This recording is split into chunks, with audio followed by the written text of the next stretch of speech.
Good evening, everyone. Engraver here. I hope you are all doing well today.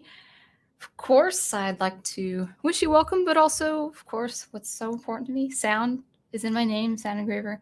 So I'd like to check audio. It's habitual now, right? So if you could say audio is clear, video is clear, that would be wonderful. And then I'll welcome the chat and see how everyone's doing. And also just to talk about some fun stuff, some serious stuff, but also I want this to be lighthearted, and that is ideology. And ideology we have seen in iconic popular art, as this community is well aware of. So let's check audio. Okay, Prof says audio and video going good. And Owen Lister, thank you guys so much. So let's go back to the top of the chat and we will go ahead and take it away. So, Prof, I think you are first. I didn't really see much traction when I posted around 6 p.m. Eastern time. So, yes, you are first. And what you're clarifying is the Prof is always first everywhere. I mean, you're like the firstborn. You're like the forerunner of this whole community. So there is truth to that. And a new guest has arrived. Kartan. How do you pronounce it? Kartan is right. Is that how you say it? The Klingon cleric. To the professor. Funny thing is, I have just seen the screen open while watching Green Lion Girl stream. That's awesome. And I will watch your comments pop up. Interesting. Well, that's good. I thought she was doing gaming streaming Wednesdays, but today's Monday, right? Even at the first of the week, I feel like I don't know what part of the week it is. And Brian Gilmartin is in the house for another day off tomorrow. I think you might have a day off tomorrow. That's great. I am starting early at 9, so I'm not expecting people to filter in until 9:30. So I just had the extra time. So I thought, well, why not stream at 9, 30 minutes early, and talk about some discussion or discuss with you different things, and then call it a night so I can write or do something else. And Carton says, be sure to wish Green Lion Girl a happy birthday. Well, happy birthday, Green Lion Girl. I hope it's been a blessing today. It's a very nice, you've got a very nice number for a birthday, 11-9. I love odd numbers. So I love that my birthday's in March, but I'm not a fan of the number because I just like odd numbers more than even numbers. I wish I was born on a date that was an odd number. But 87 is, probably shouldn't give my birthday in public, but at least my birth year is an odd number. Oh, yay. Netter's Network says, hi, sweetie. Hopefully you're doing well tonight, Netter. And she's given all the signature hearts. And Aged Boomer. Good. Yeah, that was a bit of a wild ride, guys, on your stream last night. You probably you had a lot to talk about, and you probably was a good thing I wasn't in chat, because I would have just probably debated the Star Wars part and leave you no room to talk about the other stuff. Now, I like listening to your opinions, though, too. That is important. Oh, good. Oh, yeah, cool. Good. Hi, Green Lion Girl. I hope you're doing well. Now, actually, I'm curious. I don't think I've seen you on my stream, maybe a couple times. Is Green Lion, does that have to do with the Voltron series, with the Green Lion as one of the 5 lions for Voltron? That would be cool. And Daniel Heron, nice to see you. You look upside down. Is that in a car, in a house, in a helicopter? I don't know. All right, let's keep on moving along the chat. And it's, yes, Green Lion Girl's birthday. And oh, hey there, Sound Engraver. Welcome, Wolf10. Good to see you. Arcade Burns, nice to see you. Don't worry. You're already odd enough. Thank you. I appreciate that. I mean, I'm I'm okay with being eccentric just a little bit. I'm jealous. Very jealous about that. Oh, good. Okay, so to clarify, Wednesday is my normal streaming night. I took off work for my birthday and decided to do Spyro. That's cool. Feel like a kid again. Yeah, I never had Nintendo 64 as a kid. I had it in my early 20s. I never got that game. I played all of Mario and all of Donkey Kong 64, and I borrowed a Nintendo 64 from a friend from work, and I moved so many times, and I think I let my brothers borrow it or something. Somehow, 10 years later, I've lost the Nintendo 64 set. And so, Jessica Naylor, if you're out there watching me, just contact me. Comment in the description below, because I've been trying to find you to make up for the lost Nintendo 64 set. I feel so bad. I love Nintendo 64, but I have just kind of a stick and a little needle in my conscience, my good conscience, because I did borrow someone's Nintendo 64 and I lost it, never returned it. And I spent a couple of years trying to find this one girl. But anyway, the girl who owned the 64. Oh, PS1. My mistake. I thought it was 64. That's interesting. I can't keep track. I don't know why I thought it was 64. All right. Looks like I hope I'm not missing anyone. Looks like I have everyone here. So let's talk about ideology. And let's talk about why artists, you guys out there, why it's so important to create something new, to live our lives producing the art we love and creating something new. It's one thing to love original works. It's one thing to love iconic, beloved characters. And it's certainly something we should preserve. All our characters we love, all our stories we love, all the different franchises you guys love out there. I love Star Wars. I love Lord of the Rings. I know you guys are Trekkies out there, and among other things, among other franchises. And I think it is good to preserve what was traditional storytelling, and what was also seminal art, timeless art. And over the past 10 years, and I think it's been longer with places like comic books and all that. And I'm not a comic book reader. I just listen to commentary of comic book readers, just as my own form of entertainment. But I think this has been kind of trickling down probably as far back as the 80s. But the pervasiveness of propaganda, of ideology in beloved stories. Now, I want to preface this discussion, and I have a couple bullet points of notes. So half of it's going to be impromptu, and half of it's going to be from notes. But I wanted to bring up one important point. When I say ideology, I mean extremism. I don't mean anything other than that. You could see religious ideologies. You can see political ideologies. That there is a wide gamut of different factions of people with an extremist mindset. Now, the ideology we've been seeing in the entertainment has been of the extreme left, of extreme progressivism. And I won't go beyond that. I'm not going to say trigger words or buzzwords that could get me dinged. And also, I don't like using those words because those words will probably go away and die out in 15 or 20 years, maybe even earlier.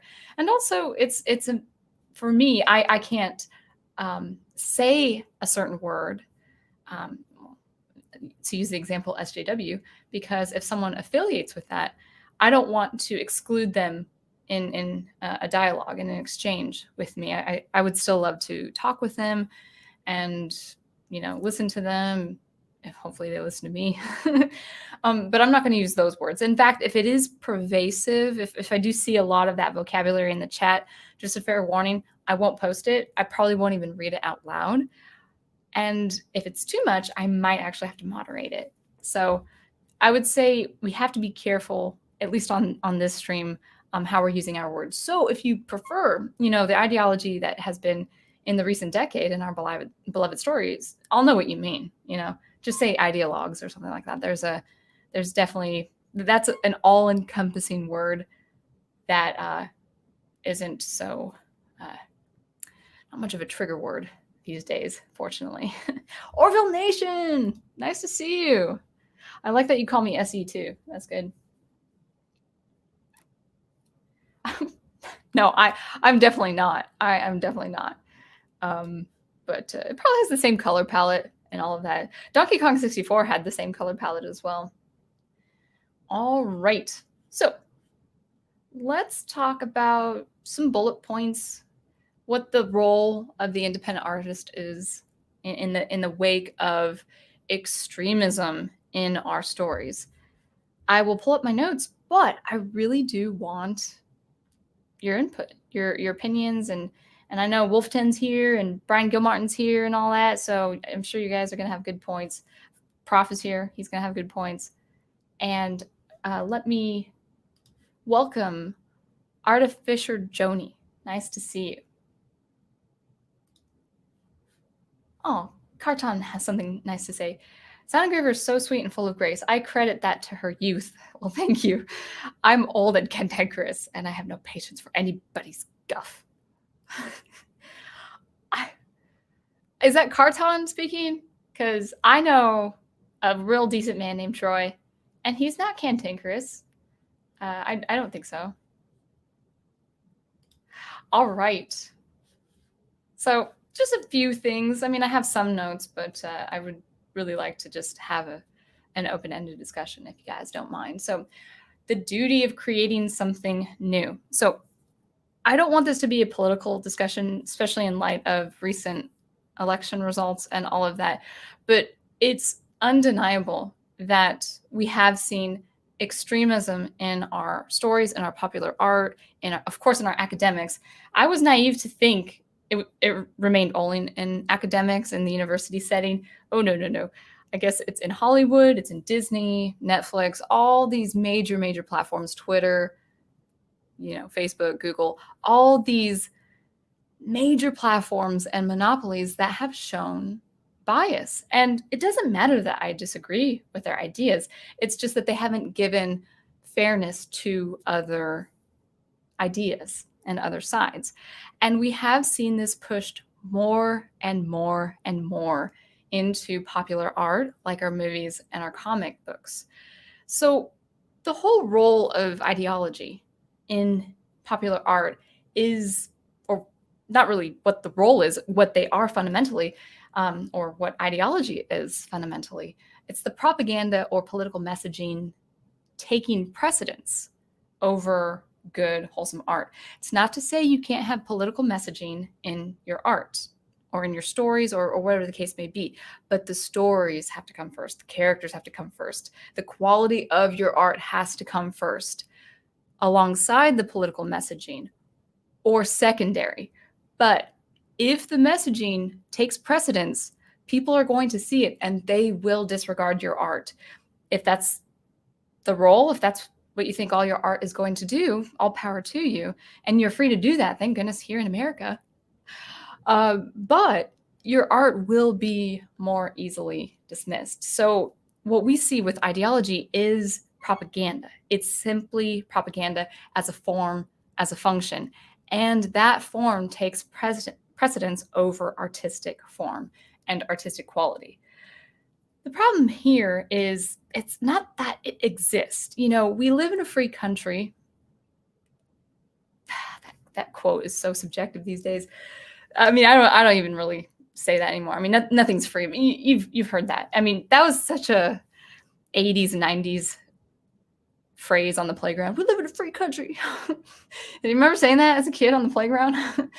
But we do have freedoms, and we do have our inalienable rights that we have to defend if that is called into question or resisted by political forces or whatever the case may be. But the problem is not that the ideology exists. That's actually not the problem. Ideology is free to exist in a country like this. The problem is it's an overwhelming force and influence, like Hollywood, Disney, Warner Brothers, Netflix, all these new streaming sites, all these major players in the entertainment industry, Amazon, Google, all of that. Well, the problem with that is these are monopolies, or at least Google and Amazon are monopolies. But Hollywood is the entertainment hegemon. And so they have direct control and power over circulation of entertainment. They say yes or they say no.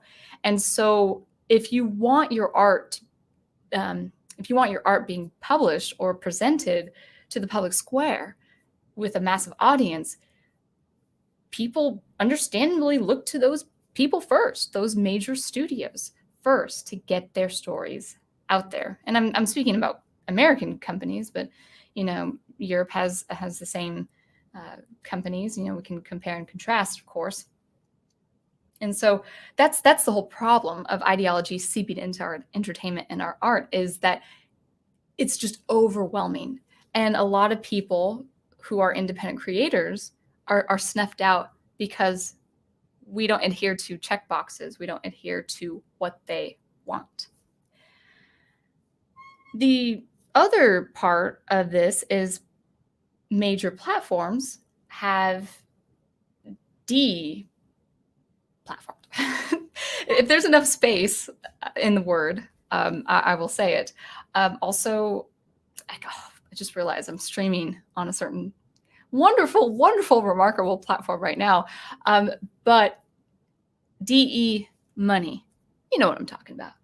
And that's probably going to get blocked in the chat if you guys put that word up there. But major players, major platforms have been stripping influence, monetary influence, and monetary income of people who hold alternate views. This is just the way of it, and we have to get by as best as we can. Ideology also has really affected stories. It's a little warm in here, and my headphones are they're kind of warm today. I don't know why. It's just been a warm day. Anyway, so you might see me just constantly adjust my headphones.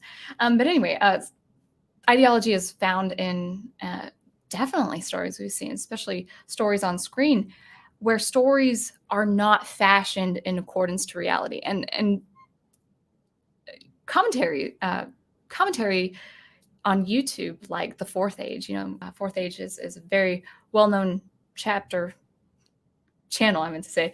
The Fourth Age is a very well-known channel in this community, and he talks about stories and traditions just being sullied by this narrative push. Well, the problem with ideology is, from whatever part of the spectrum you are, extremism does not adhere to reality. If you have a belief, no matter what reality says, you adhere to that belief, and you work, whether mentally or physically or in a workforce, for instance, you bend that reality to your belief of what the world looks like, what the world holds for you. Well, what is that? Solipsism. And so if you have stories fashioned that go against reality, that's a form of extremism, of ideology. Examples that we have seen in the last decade, for sure, heroes have become villains, and elemental evil is seen as something to sympathize. And traditional heroism is either replaced or deconstructed. Actually, in the case of Star Wars: The Sequel Tragedy, Luke Skywalker is replaced and deconstructed at the same time by Rey. Rey replaces him, and he is reduced to a morally decrepit human being, a being who just hides in a mountain. He's not the hero that we knew in the original series.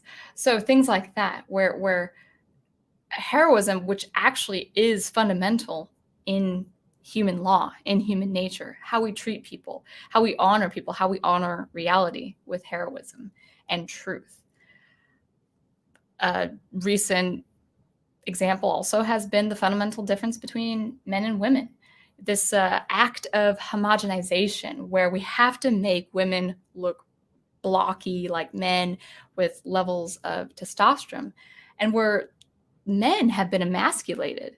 Now, in my whole life, I've known 2 women who had a natural up of testosterone. It was just, that was their chemistry. Nothing taken. That was just how they were built. That's just how they were designed, and they were active in the army, and they were physically very, very strong. But in my whole life, especially my adult life, I've only known 2. Maybe my whole life I've known 3.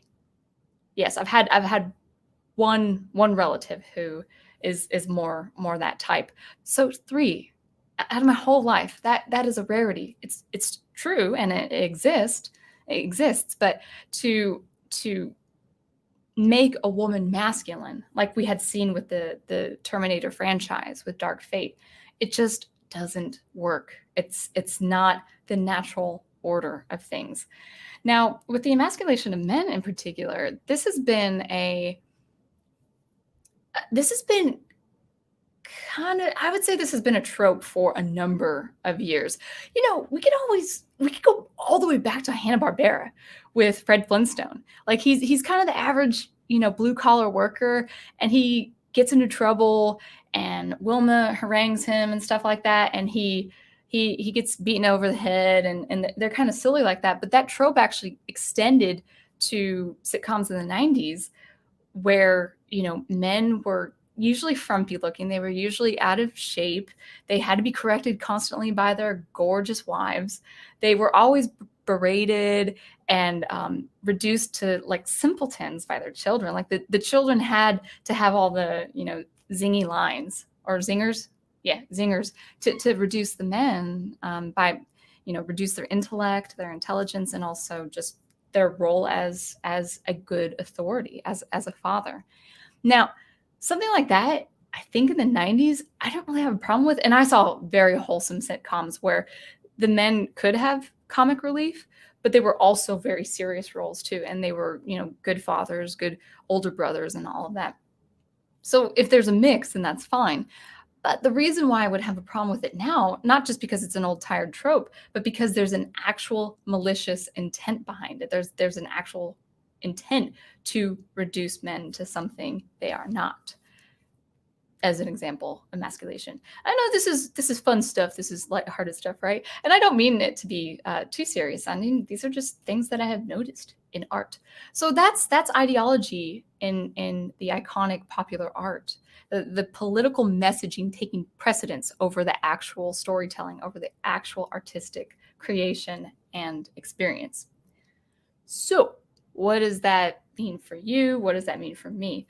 Well, let's talk about the role of the independent artist, someone who is outside that circle, that major hegemon, that circle that is really the hegemon of Hollywood and all of that.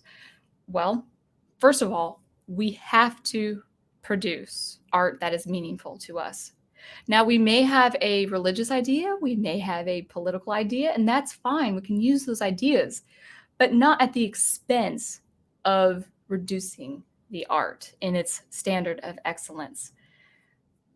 What is meaningful to us? Well, really, as a society, or just a natural order of things, regarding human law, we should produce art that upholds traditional heroism, that upholds personal sacrifice, that upholds friendship and camaraderie, that upholds kindness to the elderly, to the orphan, to the widow, that upholds the traditional Judeo-Christian values, even if you're not religious, even if you're not a Christian, or if you're not Jewish, or any of that.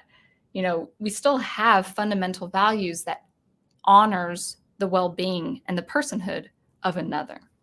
So upholding traditional heroism, I think, at least for me, I want to produce art that upholds beauty and aesthetics. I believe aesthetics is really key. It's not that you can't make ugly art, but don't call it beautiful. It's going to be intentionally ugly, and that's okay. It's okay to see a fine line between beauty and ugly. I've mentioned this on my previous streams, but upholding beauty, upholding aesthetics, and it could be different shades of beauty. It could be different forms of aesthetics, and it could be experimental and esoteric and all of that great stuff. But what draws the human being? What draws what draws them by sight, by hearing, by all the senses? What draws them? I don't think a culinary artist can get away with making food that tastes awful. I just thought of that. So upholding beauty and aesthetics, upholding objective standards of excellence. Over the years, I've tended to see this entitlement among artists where if their art is called into question by the standards of excellence, they'll say, well, no, it's just a freedom of expression. It's just my way of expressing it. Well, you can express it any way you want. Is it done well? It's just a matter of truth. There are artists who make their art haphazardly. They probably, I've seen artists who make their art. I'm thinking, you have more knowledge than this. You have more skill than this. No, it's just a matter of self-expression. It's like, yeah, well, do it well. So upholding objective standards of excellence. If it's a poor drawing, if it's not sculpted well, if it's not composed well, if it's not a good film, people are going to put you to task and ask you to do better. And guess what? That's okay. That's okay. In fact, that's what's needed. I think also my role as an independent artist is upholding reality, upholding the natural laws of the physical world and the natural laws of human nature. So I can't really express this as well as someone who would draw or illustrate. Alan Lee with his concept art of Lord of the Rings, he knew how to draw elves beautifully. He knew how to draw woods and mountains beautifully and oceans. He knew how to draw the dwarves with a beautiful distinction, a beautiful culture about them. Now with music, how can I demonstrate the human beauty?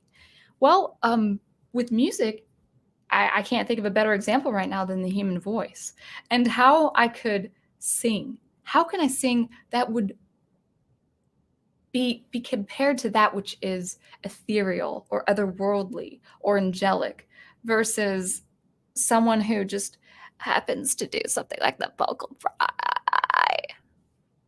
I said happens to do something like the vocal fry. if you didn't catch what I said, yeah, I mean that's cool. It can be used, but it's not beauty. Well, actually, vocal fry can make beautiful, but hearing a boys choir, like a world-class boys choir, compared to this, there's something almost spiritual or that transcends us into something else when we hear a well-trained boys choir in Estonia, for instance.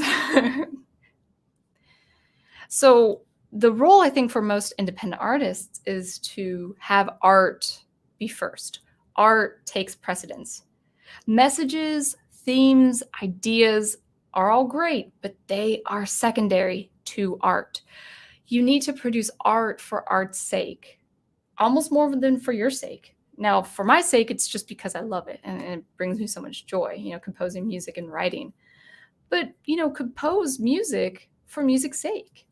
Write a story for the sake of storytelling. Produce a film to make a good film. I think that has been lost of late. One thing that is tempting to do, I could see among artists who don't go for the propaganda, who don't go for the agenda, is to use their art as a way to spite the other side. So I would caution against using your art as a way to spite the other or the ideologue. That's actually going to be a natural resistance to them. Your art existing on its own is going to naturally resist their line of thinking, and I think I have a reason further down along the notes. But don't use art just for the sake of spiting the other side. It's not respectful, and it's really not functional. There's really no purpose to that. The other thing too is I would caution against using your art for activism.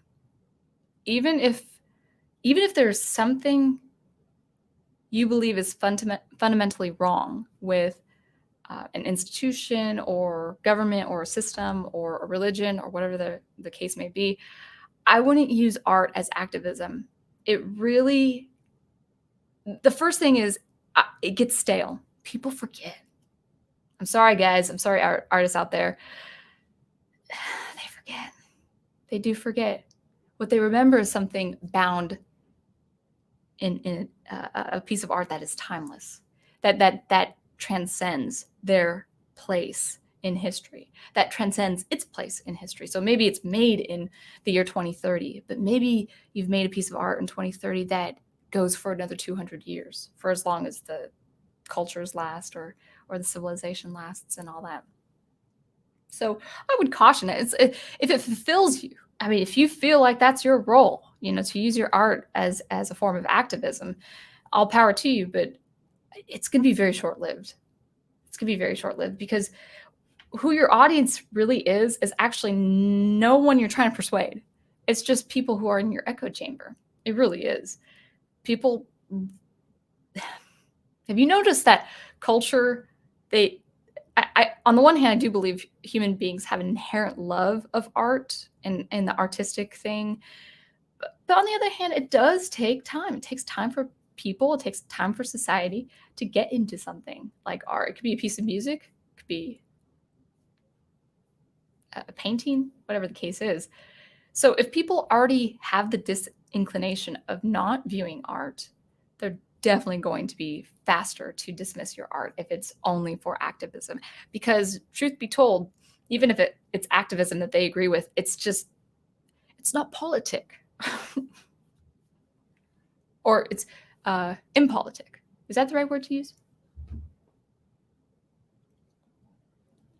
So I think by all that is the role of the artist, that you want to produce art that's meaningful, and you want to produce art for art's sake, not for any function to go against someone else. Just do what you love. Now, as overwhelming as ideology is in our popular art and also in our academic art, we are living in a fantastic time. Now, I know you're like, what, guys? Just hear me out. Like, Michelle, it's 2020. This has been a really hard year for all of us. Yeah, that is true. But I want to go a little bit deeper with a message on hope. We have an incredible opportunity in this time of our time, the opportunity of our time. We live in an unprecedented time where technology is incredibly cheap. And so therefore you can produce some amazing films, some amazing games, some amazing art, some amazing stories in your own home, because audio. I was thinking audio. Audio is one example. Because my name is SoundEngraver, because technology has become very accessible, very powerful, and very cheap. It is not expensive to produce something mind-blowing. And you can do that at a very, very reasonable cost. All the music you hear, and all the music you probably will continue hearing me produce over the years, at least for a while, probably for the next few years if I don't do something else, with my computer is about $1,100. And yeah, I pay a mastering artist, so I pay for his services, but I produce music with Logic Pro, a $99 interface, $49, that was $99. MIDI keyboard, got my violin. And I've had my violin for years, so I don't think I've paid for anything. And actually, that was my uncle's grandfather's violin. So that was given to me, which was awesome. but a microphone here for another $99 and a computer for less than $500. So you can do an extraordinary amount of art, amount of excellence. You can do an extraordinary amount of excellent art for very cheap. We didn't have this kind of technology 20 years back or 30 years back. There are people making film in their basements. It's awesome. It's so cool. So, what could be an example of that? High quality audio. So for voiceovers, for recorded acting like ADR, for music composition and sound design and sound effects, you've got your high quality video. And I think this is a really important time to politely hit Hollywood below the belt. It's struggling. Hollywood is struggling. Sadly, theaters are closing up and cinema industries are struggling. I actually took a picture of the theater just outside my work. I didn't know they closed, but I saw the sign and it said, what did it say? Thank you for your business on one end of the building. And then on the other, it said, wishing everyone a happy, healthy life, or wishing everyone a great life, or something like that, because of this pandemic. So unfortunately, cinema is going away, at least for a time. I don't know. I don't think it's permanent, but until it revives, until it comes back up, I think artists have an incredible opportunity. Independent artists have an incredible opportunity to work and produce. It's kind of sad in a way. It's kind of phenomenal at the same time that streaming, like people are focused on streaming becoming the number one profit maker. I don't know if that's going to be successful. I don't know if you can make streaming the number one profit maker during these global lockdowns or these national lockdowns, whatever you call it. And, I would say the bad news is people, because of the pandemic and dealing with this, or dealing with lockdowns, I think people are more susceptible to poor entertainment, either to cope or to use to get by.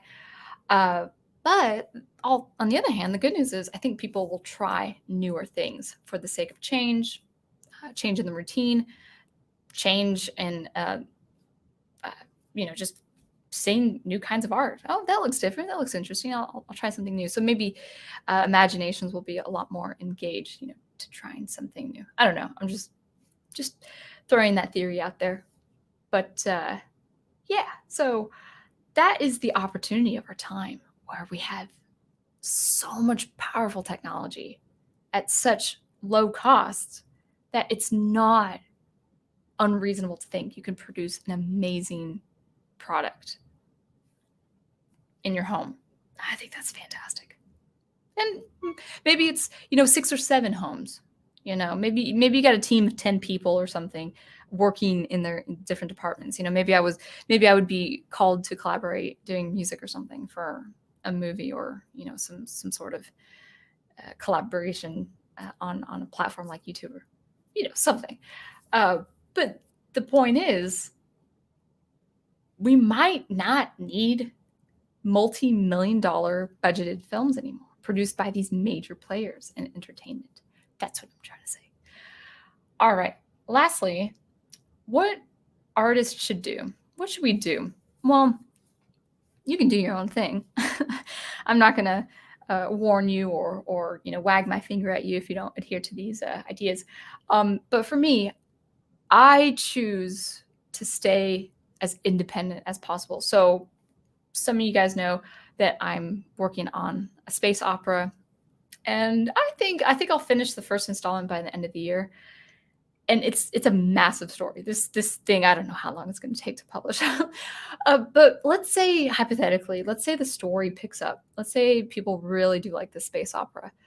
Well, what if it picked up to the point where it had enough traction to attract a major player in entertainment?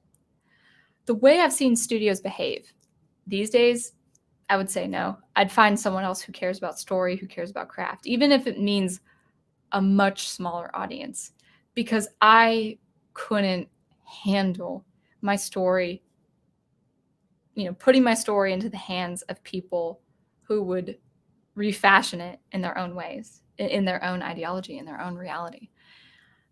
Now, I do think it could happen, but there would have to be a fundamental change in these companies. And I don't see that coming for probably another 10 to 20 years.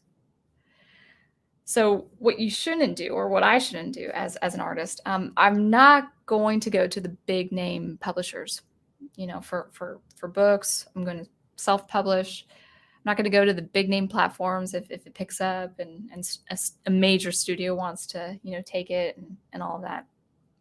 For my music, I've decided, at least for now, at this point, I'm not going to license my music to libraries. I want to keep my music original, and if it means I'm not going to make a dime off of my music and selling that, then that's fine. But I don't want to compose for libraries. I don't want to compose generic jingles for, a library, for business. I would love the business to ask me to compose for them, because I would compose for them something quite unique, quite tailored to their needs as a business. And I think businesses would really benefit from that. Just a side note, I'm really noticing the poor quality in commercials. I usually mute, because I have an interface. When I listen to Spotify, I usually turn down the volume with the advertisement. If you don't have an interface, maybe this has changed over the years, but if you don't have an interface and you turn the volume down of the Spotify ads, they'll pause. Maybe that's changed. Like, that happened 5 years ago or 6 years ago. And I was like, oh, that's terrible. But when I plugged in my audio interface and turned down the volume, I'm like, yeah, I beat the system. Now, why I say that is I had listened to a couple ads last night, and this may have just been a fluke, or this may be going on for a long time, but the audio quality of these ads were atrocious. Listening to real high quality music, electronic music, and then going to the commercials, and it sounded washed out. It sounded so severely compressed. All 3 commercials in a row, I thought, well, maybe it's just this commercial. Maybe it's just this company. But 3 in a row, and I was like, this is really awful. The output of Spotify is awful. I don't know where I'm going with this. Oh, yes, libraries, music libraries. How Spotify's, output is awful is kind of the same as these libraries that have become so generic for businesses. Jingles had become quite generic. And I think businesses would just profit much better with A, superb audio quality, and B, original music. That's all I'm saying. All right, so yeah, don't, to me, I'm kind of advising myself, I'm not going to go to the big name publishers or platforms unless there has been a fundamental change. If there has, and I see I can trust them, I would. I just don't see that happening for another 10 to 20 years, if that. I also won't license my music to libraries, generally speaking, unless I write them a jingle that takes me like 10 minutes for like $1,000.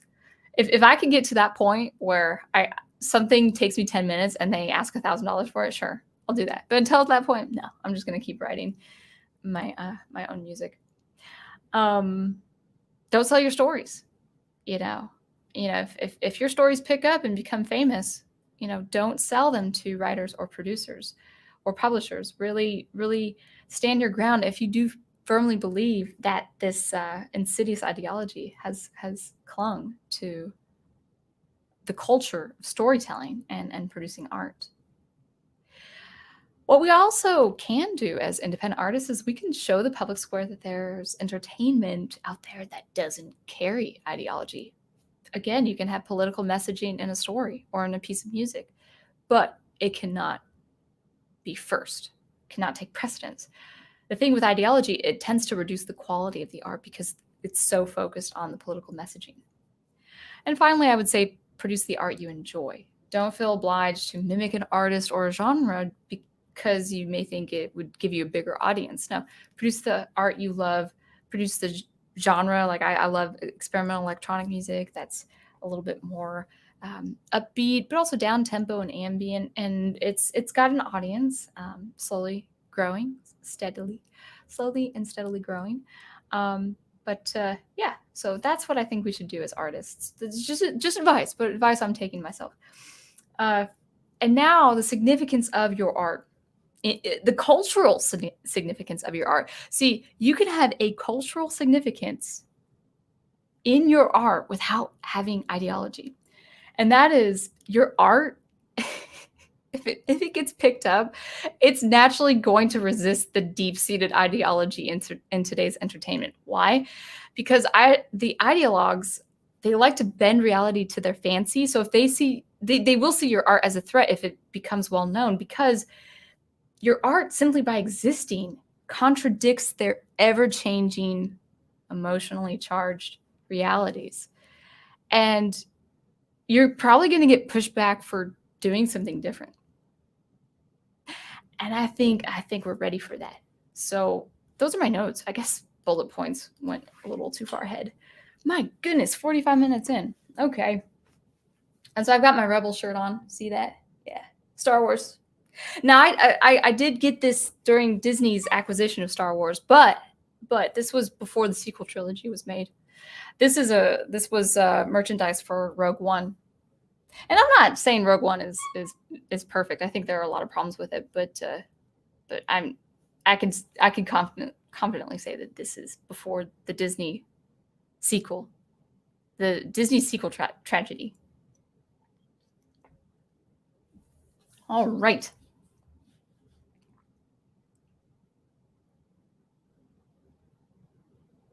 Let's see. What should I do? Where should I go? Oh my goodness. My chat. Weird. Okay. I think some of the chat, let me real quickly go on YouTube.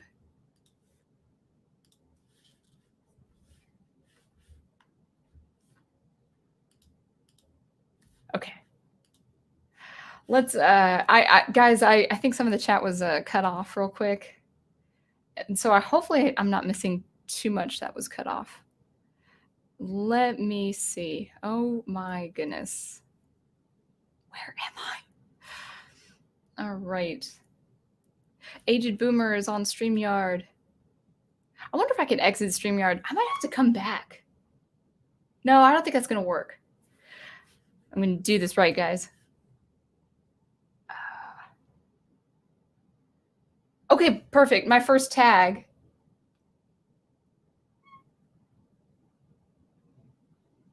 Oh, okay. Carton says, Sound Engraver, either way, I can't post this, by the way, because it's cut from chat. Either way, Ask Netters Network. I am Cantankerous. Well, she's a soldier. No, I think you guys are great. And then Aged Boomer is the next one. So forgive me, guys, if I'm going to skip the chat where I'm not tagged. Aged Boomer, this one is the first one I see on StreamYard. I'm not on YouTube when I'm streaming live. All right, Sound Engraver, I think Jordan Peterson described what you're talking about as putting the cart before the horse. Yeah, and that's a famous that's a famous phrase. What's the other famous phrase?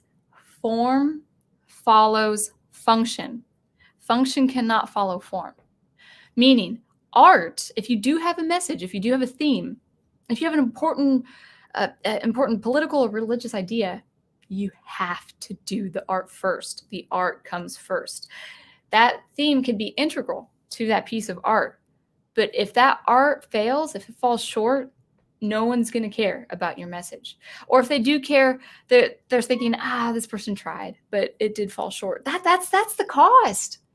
See, these people don't understand. These people these major players in entertainment, they don't understand that their ideology hasn't been regarded. They haven't persuaded anyone outside people of their echo chamber. And maybe that's enough for them. Maybe all they need is a feed of their ego. But they haven't persuaded anyone else on another side. It's so yeah, form follows function. That's actually I'll write that down. I don't know. One of my greatest music mentors taught me that. Form follows function in terms of music composition, but in everything.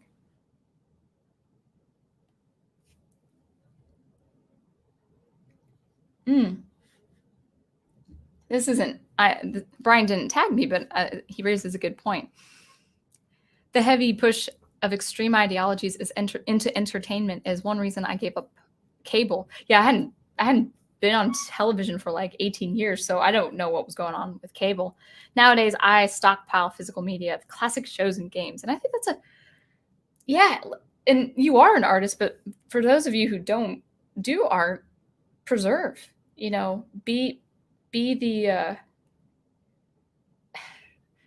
is preservationalist a word? If it's not, it should be. I want to see if it's a word. Preservationalist. Oh, shouldn't. But it should be a word. Preserving what has come before. Owen Lister says, just to be clear, by creating something new and original, you mean draw your own characters and story instead of writing an existing IP, because nothing's new under the sun. I would say, yeah, I mean, whether you have license or not to an already existing IP, what effectively you're doing is fan fiction. Now, I know some people might disagree with me on that concerning Mandalorian or maybe Mandalorian's not a good example. Well, sequel trilogy is definitely J.J. Abrams fan fiction. And it was Rian Johnson's academic and social experiment. I would say, I don't know, the EU has really been just fundamental to the Star Wars universe outside George Lucas and his creative endeavors.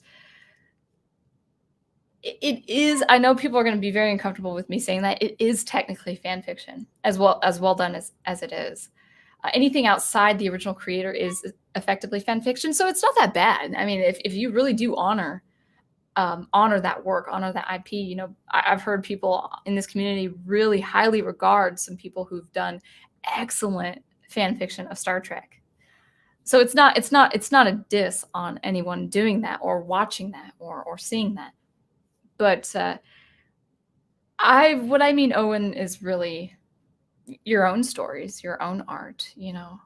I was talking to a person the other day and kind of bemoaning that Hollywood writers and producers, or not just Hollywood, just anyone compared to Hollywood, but Hollywood too, they don't read.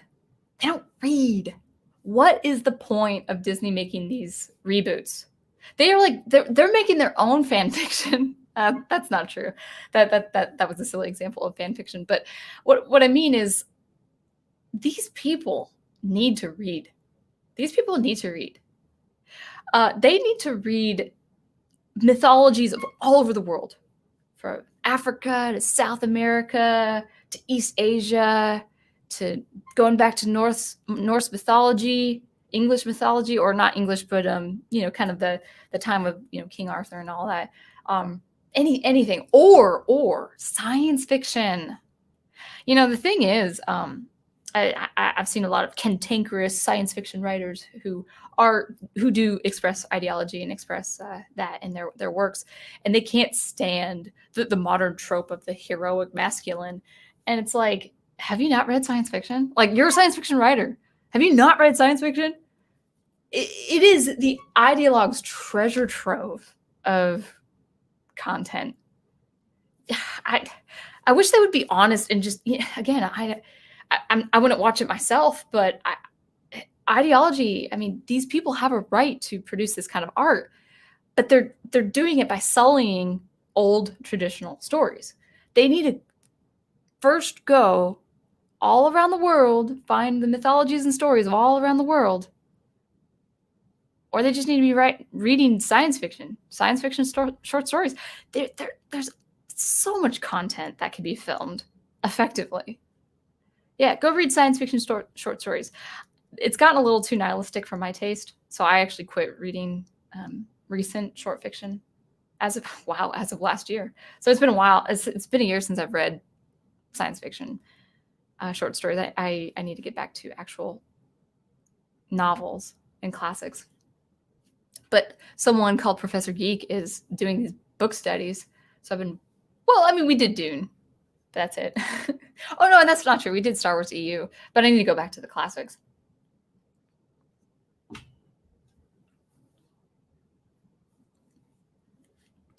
That's right, Big Al. Yes, can always tell if the message precedes creative process. Because it worsens it. It worsens it. You know who did an amazing job of political messaging and made it artistic and wonderful? George Orwell.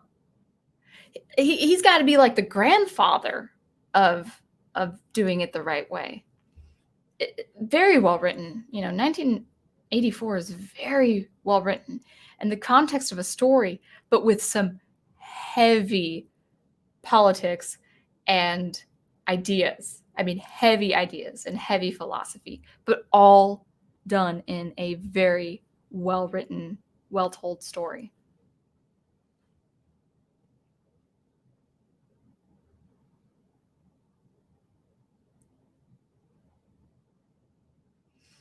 Anyone for me? Oh yes, I had heard about. Excuse me. I had heard about that. They created a masculine woman in The Last of Us too. It's really weird. And I had heard. I saw some images of that. I'm really not into that kind of content, but I had seen images of that character and the character development, and aesthetically doesn't look good. Just this person does not look good. And I had to break it to people, but you don't have to go over the top hyper sexualizing people. I'm not for that at all. I'm not for that at all. But handsome men and beautiful women are appealing. You're going to see, that's probably one reason why an adaptation of Lord of the Rings, Peter Jackson's Lord of the Rings, is also very appealing. They took great care making the characters beautiful to behold. They took great care making Aragorn look the way he looked. Galadriel, Arwen, Faramir, just these characters looked good. And that's intentional. And aesthetics, the world building, all of that is intentional. You can have beauty in a dystopian environment. I see tons of science fiction concept art where the environment is obviously dystopian, or at least in a very repressive state or oppressive state. Excuse me, I got some hair in my face. But art itself is striking and remarkable.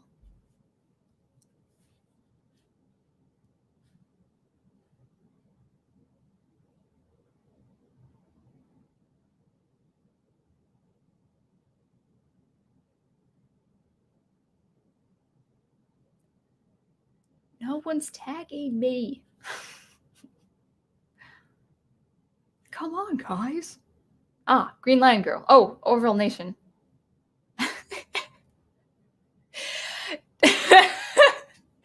Do you do ASMR videos? Is that because I did the vocal fry? I wouldn't want that in my ear. No, I don't do ASMR videos. I do have visceral response though to something like electronic music or sounds. I had played with the idea of doing something like that even before I knew what it was. Like what is this? What's this community? Because I as a university student in Seattle, the students, we would go to these ambient concerts, these electronic music concerts. And I, for the life of me, would not know why. I felt like these concerts were giving me a massage. I was like, why do I feel so relaxed? And it was just this crazy response I had around my scalp and my neck and my shoulders. I'm not against producing sounds that are very therapeutic and very relaxing. I don't think I would do ASMR.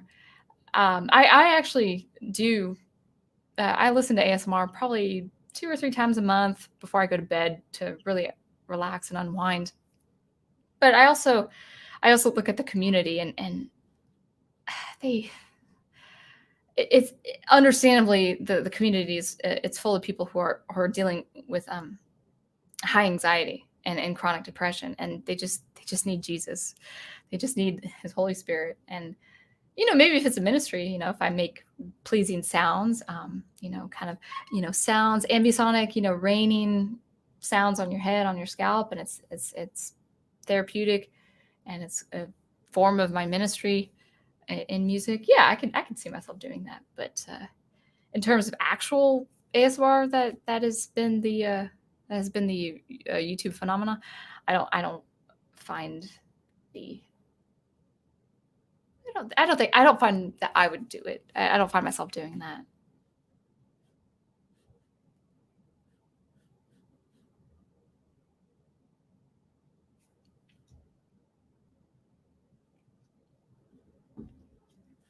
Green Lion Girl says, have you been reading my notes on my recent idea for a story? Self-sacrifice is a major part of the main character's hero's journey. Awesome. Very good. I know your name on Facebook. I just don't remember seeing anything posted. I'll have to look for that again and see if, are you talking about a post? Oh, by the way, Wednesday nights are kind of a bad time for me to be on YouTube because I usually am recording my commentary video and editing my commentary video. So I'm usually not on YouTube at night Wednesdays. So if it's mentioned in your streams, no, I haven't seen it. But if you've posted it on the Facebook group page, then I definitely will take a look. But it's right. It's absolutely right. That's perfect. Self-sacrifice is that kind of idea will never die. That kind of idea. I mean, if it's seen as political now, then it's seen as political, but self-sacrifice is a fundamental need in human society. We need people who practice that, who are that. We need to aspire to do that. Yeah, absolutely. Good. Professor Geek says, great point about the clowning of fathers in sitcoms. I see something similar in the constant need to rough up the aspirational archetypes with Watchmen, The Boys, The Snyder Cut. Yeah, I think yeah, you know what's so strange is we hear all this hype, all this just constant haranguing against the masculine, right? Like they say, oh, the masculine is too aggressive. It's too oppressive. It's just too much. We can't take it. And what do? They take the iconic masculine, which is Superman, and they deconstruct him to make him a monster. It's like, you guys did that, not us. We have the iconic Superman. I saw the 78 film. I know what I'm talking about. And he's fundamentally good. And the strange thing is you can be masculine and fundamentally good, or aspire to be that, Actually, I don't believe that humans are fundamentally good. I think we are inherently sinful, but that's just my Christian perspective. But we work to that perfection toward the other side of heaven. And that's the role of Superman. I haven't seen, well, I don't have streaming, but I haven't seen things like The Boys, and I looked at the synopses, and I looked at images and commentaries and stuff like that, and it's just like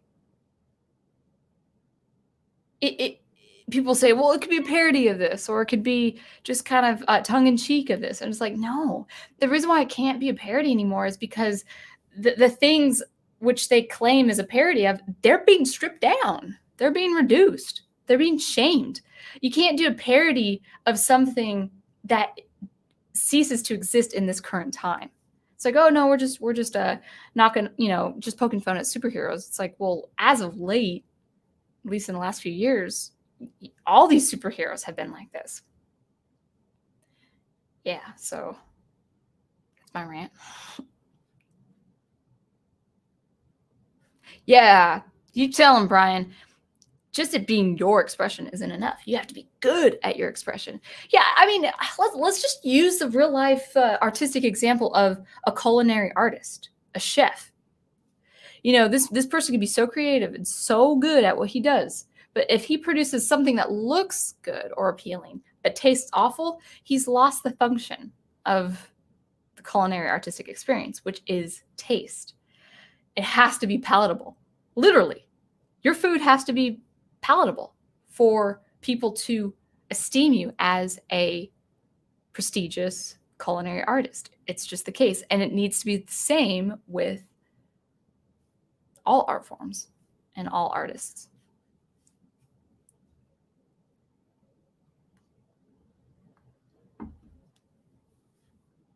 Oh, that's an interesting example. Yeah, if I could say it live, caricature is an example of ugly art done right. Daniel Heron says, like the critical drinker says, just add bacon and cheese. That's funny. I probably know the reference. I haven't seen a lot of his videos. He could get a little angry and surly, a little too much for my taste, but he is smart. He is an intelligent individual. Oh my goodness. I mean, for all his surliness and profanity, he is a very insightful individual who gives a very fine case of a lot of these problems in entertainment. But I don't watch him frequently. It's been I occasionally see his videos in my feed, maybe once every 4 or so months. Wolf10 says, me being an artist, if I express one thing and an observer got something different out of it, then the art is a success for me. If they critique it, that's a plus, positive or negative. That's good. That's a good attitude, and it's right. Yeah, that's the other thing. You can intend to put something in your art, and someone may either miss it, may interpret it differently. It's just the way it is. You know, I have people pick up different things about my music where they said, "Oh, it was supposed to sound like this, right?" I was like, I didn't intend to make it sound like that. Or, "Oh, I loved what you did here." And it's like something they like that I absolutely despise. It's like, "Oh, I wish they would miss that or ignore that." But there's like that's their favorite thing, you know. So that also happens with your audience. It is you know, you produce art you love and you get what you get out of it, but just know that the recipient will get something else out of it, and maybe they'll get what you get out of it, but maybe not. And that's what makes it great. Oh, is that a horror film, Aged Boomer? She sounded like the ghost from The Grudge. I'm not even gonna look that up.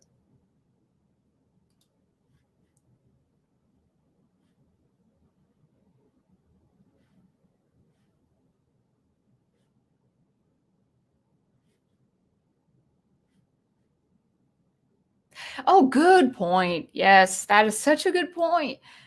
And I had expressed that earlier, but you made it a lot more succinct. Using art for activism also dates your art. Yeah, you want your art to be timeless. You want your art to go beyond your life.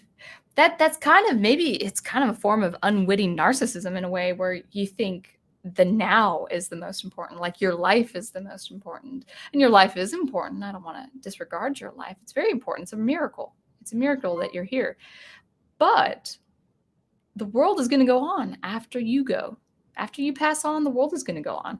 And, you know, we've got this strange phenomena. I mean, just, you know, with a lot of these famous people passing on, you know, Alex Trebek, I to be honest, I didn't even know he was that old, 80 years old, because I haven't been following TV for the longest time. And, you know, it stung for a while, and it's hitting people hard, but it doesn't, it's just like, this could be me and my impression, but especially when it's mentioned on social media, and at no fault to people who post the deaths of people, but it seems to be, it looks like a passing thought, not to the person who posts that, but to people kind of receiving it, like, oh, okay, oh, this person died, I'm really sad, and then, you know, you scroll up. I mean, and you move on to the next thing. It's really kind of a strange phenomena, that even people's death, people passing away, is kind of, in a way, it's ephemeral. Now, I'm not saying, culture. I mean, I'm sure people like with someone like Alex Trebek, who's just been not just a household name, he's just been kind of a household image. Like his face and voice has probably been in every American home for, 4 decades. So his loss is actually impacted me too. It's like, wow, I knew he was battling cancer and I knew the time was coming, but now to have him finally gone, it's like, wow, how is going to move forward? And, I was kind of cheapened Wheel of Fortune and Jeopardy, like all that kind of those game shows you see after dinner or whatever. But Jeopardy in particular, maybe Wheel of Fortune too, but Jeopardy in particular, I know have been family activities. Mom would play with her daughter, watch the show. Now all these game shows are just too bedazzling. It's just, oh, try to win $1 million, yeah, and people are going animalistic and all of that. So I don't know where I was going with that, but I do think if you make your art about you, it's going to last as long as you last. You have to make art more than yourself. You have to make art more than you. You have to make art that upholds something bigger than you, much bigger than you. And the problem with activism is it's only in this these feelings. People think they're making a change with activism. They're just irritating people. Really, you cannot change. You cannot change the narrative if you are not empowered yourself. Unless there is a good, miraculous demonstration against a certain power, and you in a group of people providing hope, not violence, providing hope, you guys do something as a community. I don't know where I'm going with that either. I better get to these comments. But yeah, definitely don't revert to activism if you've done it before or if you're thinking about doing it, because it will only last for as long as that current political situation lasts.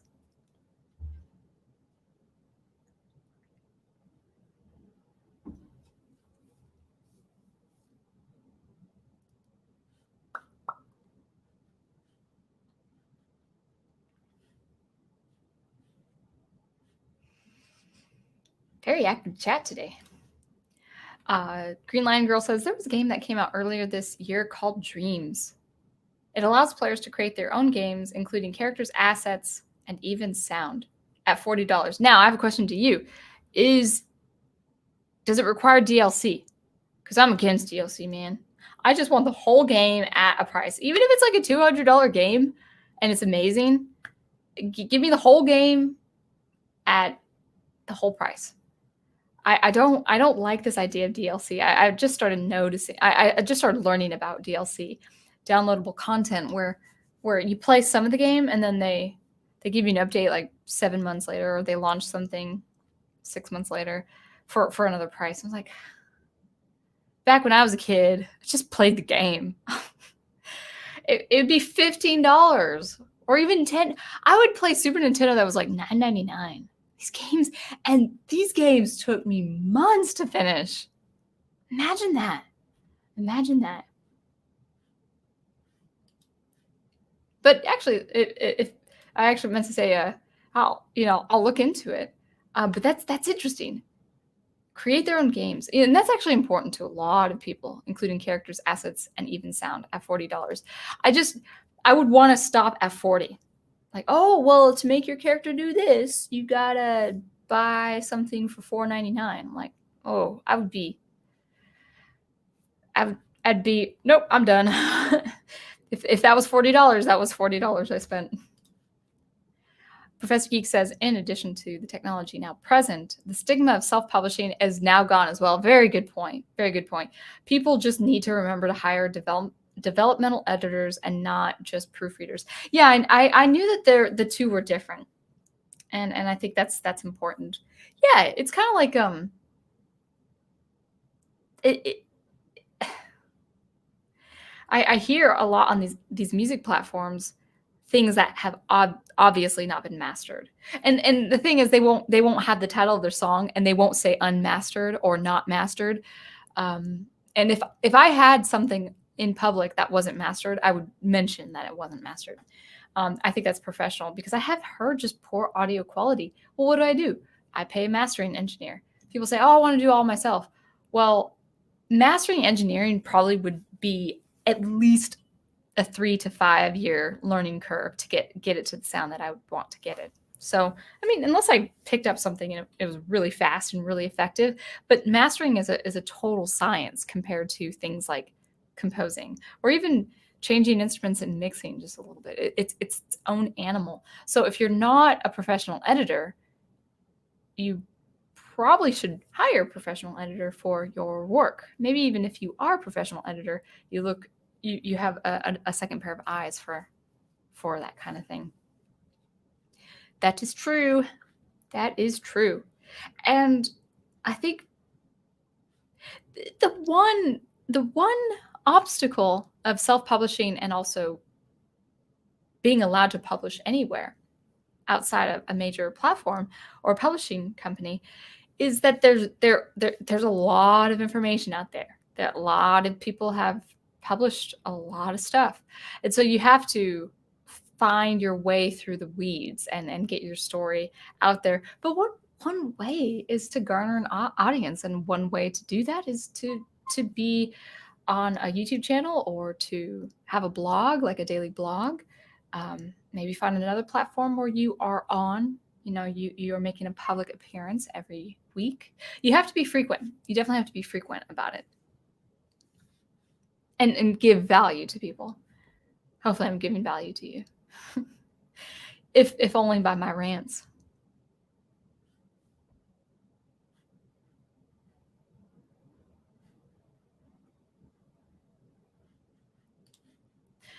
Sound Engraver, while my story Beat Ablaze is a bit dark, it does have classic heroes romance and a hero fighting to be a protector instead of being destined to be a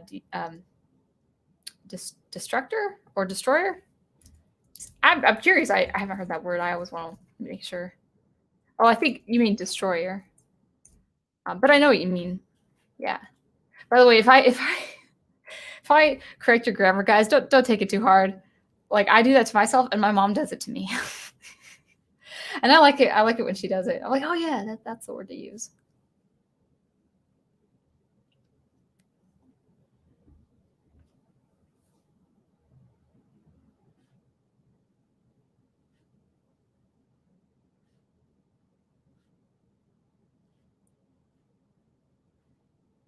Oh, good point, Green Lion Girl. Something to remember is when the original Star Wars movie was released, it was considered to be countercultural.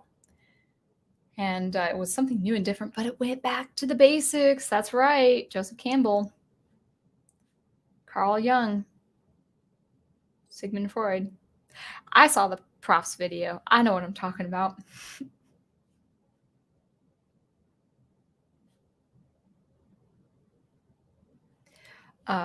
Brian Gilmartin says, Sound Engraver, I hear you about today's... I gotta check the time of these comments. Okay, so it's 10:18. It's like this comment is 10:41. I'll speed up. Brian Gilmartin says, I hear you about today's studios. Their insistence on ideology over story is why I refuse to give any characters I create to a major studio, since they would ruin my vision for them. Yeah, because they would want their vision for them. Yeah, I think there would have to be a fundamental change. There would have to be something totally uprooted for any of those studios to earn my trust. I'm not being a rebel for the sake of being a rebel. I would love a huge audience for my art, but not at the expense of my art. So even if my story is just read by 10 people, and if 2 of those people love it and then the rest are like, it's not for me, well, it did its work. The point is, I have to get the story out. Yeah.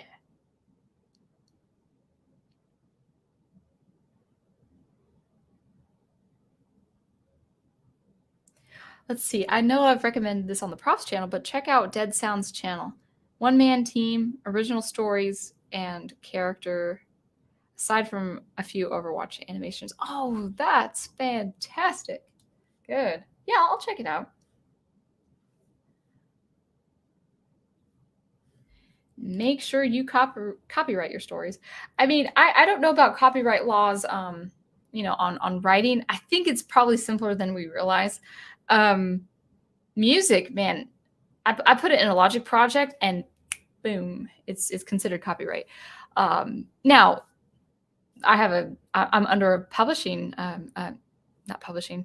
I'm under a label, so they have licensed my music. Oh no, not him. He's cool. I don't know how. I got to read the contract again. So some labels will have licensed music. I think actually I have free reign on my music. But in the case of release, whether it's on YouTube or Bandcamp, whether it's a project in my Logic Pro files, it's copyright. It's instant copyright. I think it's. I don't know anything about writing copyright, but I mean it is important. But you also have to remember some ideas aren't copyright. So, like on the fly, I'm trying to think of an absurd example. Communications via quarks in space or via quantum physics. I'm not making sense right now, but so if there's a way to communicate through actual huge distance between space, like via quarks or whatever the case may be, or atomic means or radio communication, that's not your idea. I have a very unusual setting for my space opera, but in no way are those very unusual ideas mine. Like I don't have license to those ideas. If people read my stories, or maybe someone wouldn't read my stories and would think of the same thing, the same idea. It's as unusual as it is. It's not mine. Like it's like, oh no, they took that idea from me. I got to sue. No, it just doesn't work that way. Now, if I put I was going to say if I put a Wookiee in my space opera, that's actually a trademark. I don't think that's a copyright thing. That's a trademark. And I'd go into some legal trouble.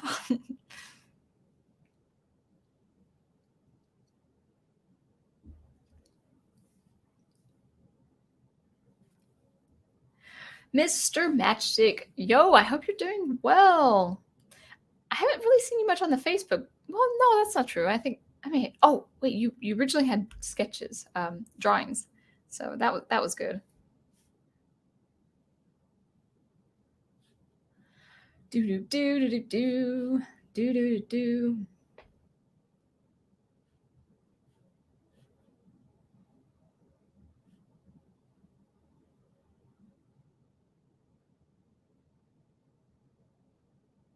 Oh, okay. No DLC for Dreams. They do give free stuff and updates every so. Oh, that's cool. Good for them. Awesome. The reason activism still persists is because they don't know the concept of victory when they get it. Nor do they know how to take a loss when it has been dealt to them. Yeah. I mean, we got to remember, I'm not totally against activism in art as long as it's good art. So if you've got like a fugitive from USSR, who is an artist, whether a novelist or a symphonic composer, writing or composing music in defiance against the USSR, I mean, that's pretty cool because he's or she is standing up to an evil regime. But at the same time, it can't rest on their activism alone, even for something like that. It has to be artistic first. It has to be high quality first. Now, there is activism in art, especially like among the academics, which I would say could have some objective quality. I can't think of any really off the top of my head because it's been like 10 years. But I'm more talking about ideology in the mainstream. And we've seen the reduction of quality because of that.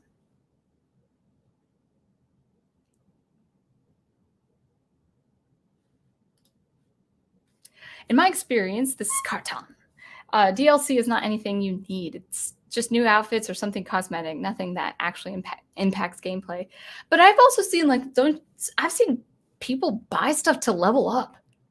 I mean, I'd rather, and this is, I mean, not now as an adult, but if I was given the option, let's say I had an allowance and I had the money to level up, or I had the option of doing 10 hours of work to level up, I probably, maybe not as a kid, but adult me is saying to kid me, say, no, you will work those 10 hours to level up. That's how I learned video games.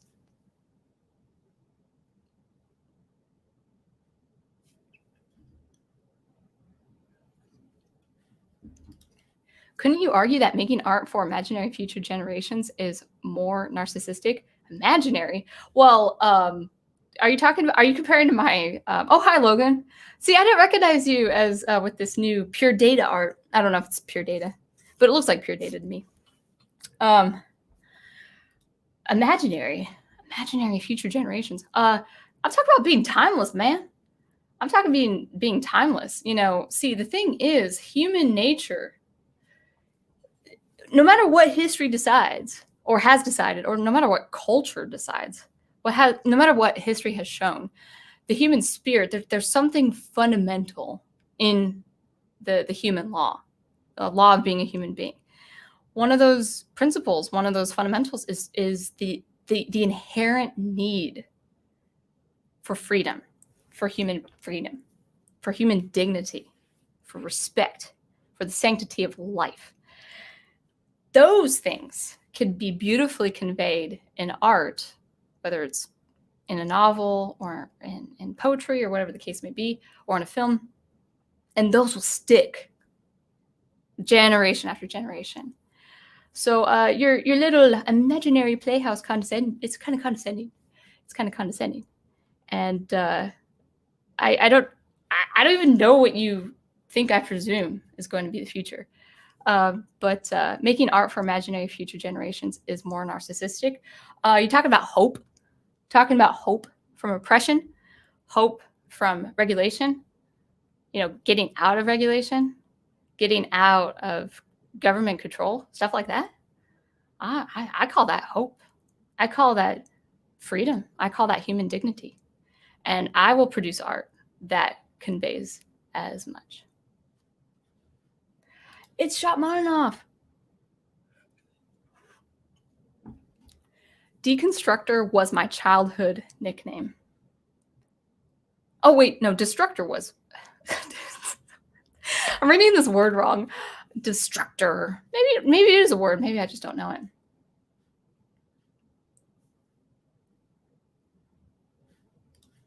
And there are plenty of examples of long-lasting activists' work as well. Lots of Zuski's music. Well, I mean, like Olivier Messiaen, for instance, he wrote the Quartet of Time, right? When in the concentration camps. So I mean, yeah, there's definitely, but the music has to be good. The art has to be good. That's my point.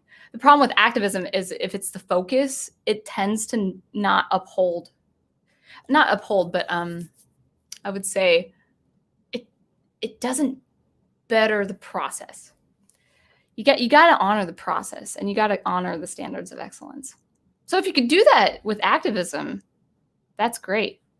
But we haven't seen that, at least in popular culture, popular art.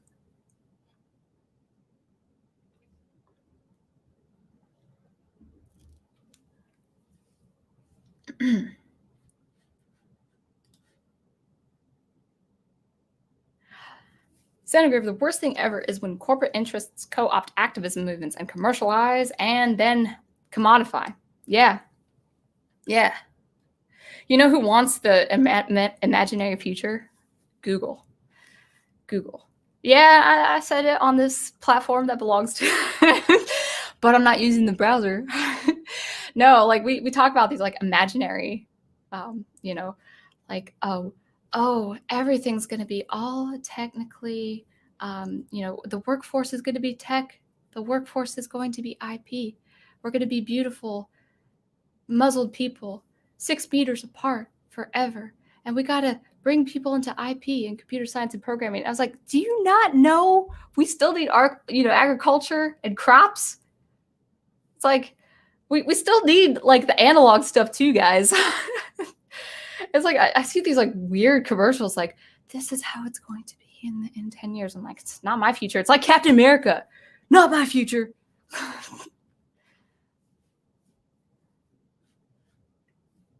Let's see. Jedi, Masters Utopia. Do you do your art to express yourself, reflect the times, or to attract an audience? It seems to me that a combination is best. I do all of it. To reflect times, not really. I don't have the need as an instrumental composer.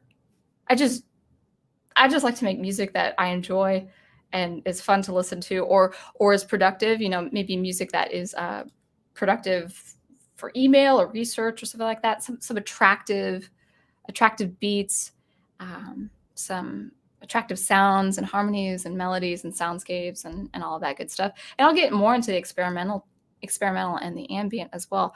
But no, I just produce music I love. I mean, that as just because it fulfills me. And that's actually not narcissistic. That if there's anything that gives you just joy, for instance, I tell you about my one of my violin students from time to time. I mean, if I were to take violin lessons, I would want to just get to the cream of the crop, the world class. That would be my function. That would be my purpose for taking violin lessons. For her, she just wants to learn violin because it brings her so much joy. And that's objective enough. It's something that gives you joy. So now my science fiction, yes, my science fiction actually has a very, very strong, very fundamental theme. And the plot revolves around it, and it's a really good plot with really good characters. And people say, "Oh, that's so boastful of you, Michelle." It's like, dude, I love the story I'm writing. I've been obsessed with this story for like 8 years straight. It gives me so much joy to write these characters and to write the story and stuff like that. But yeah. But anyway, where was I going with that? You said who? Oh, Jedi. Yeah, it can reflect the times. My science fiction, though, it has a fundamental theme. It doesn't really reflect the time I live in. I think if you adhere to something fundamental like personal freedom, like it could be a Holocaust survivor. It could be a fugitive. Did I say fugitive? I meant refugee when I said that. But from the USSR regime, talking about such an experience in a beautifully written memoir or just a memoir. That kind of stuff sticks with you, though. It's not to say I have the same experience as like a Holocaust survivor, but to fight against such an atrocity to the death, that I think sticks with people after. I hope we have the gut and the backbone to the guts and the backbone to do, if we ever should face such an evil again. At the same time, I write my story for just story's sake as well. I think a lot of this can be integrated. I think a lot of this just naturally falls into place when you're producing good art.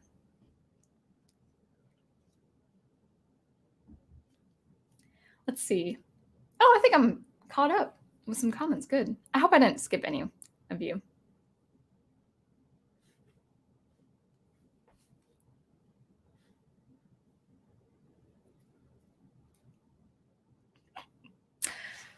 No comment, Wolf 10.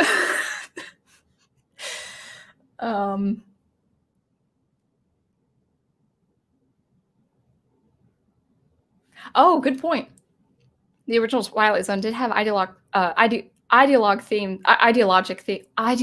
themes in many episodes, but I think they made them work as they made the viewers think.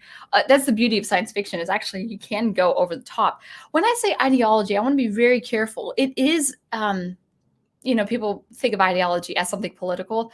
I think of ideology as something extreme. So you can have extreme ideas for stories, in the story and demonstrating that extremism and demonstrating the dangerous nature of that extremism. Or you might just be an extremist. and because I talked about extremism a couple of weeks back, maybe last week, I can't remember. Now, the problem with being an extremist and an artist is you're not being objective about the art. You're only being objective, by your beliefs. And that's what turns a lot of people off. Wait. Oh. I guess there's more. Yeah. Well, I'm still slowly watching the Marvel movies, guys, so maybe I haven't seen this one. No. You move. Exactly. My stepmom said some time ago, the world needs butchers, i.e., it needs people who work with their hands. Yeah, I know. It's like I don't get where these people are thinking, like, it's all gonna be technology, guys, so we have to learn computer science and IT. It's like, we still need our electricians, guys. Oh, we got robots to do that. Okay, we need underwater welders. Okay, we need probably barges are going to be driven by computers pretty soon. But you know what I mean. I once read a science fiction short story about this computer controlled semi-truck, because there was a company of computer controlled semi-trucks, and it involved a character. I can't remember actually the extent of it, but it involved a character who was an older, old-timer, and his son, and his old-timer was so against like the computer controlled trucks. And I think it did end ironically and tragically. I remember ending a little tragically. But it's like, no, guys, just keep the truck drivers there. I mean, yeah, I know they kind of bully you on the highways, but just keep them human. It is PD art. That's cool. That's cool. That's awesome. I think I did pure data 2013 or something.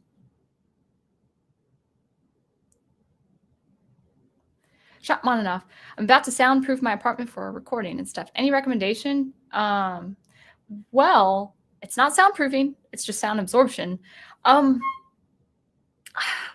I was happy with this company when I got my first 48 panels. So you see the black around my walls. That's the acoustic foam I use. And I've got acoustic foam here and acoustic foam to the side, because this is just a boomy room. I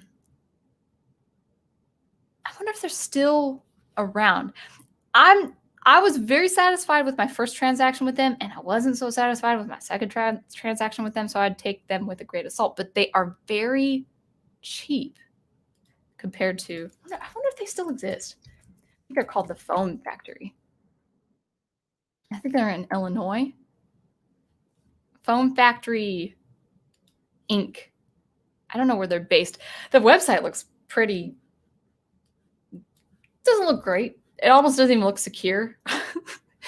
But I got my foam from them, and I'll just put the link in there.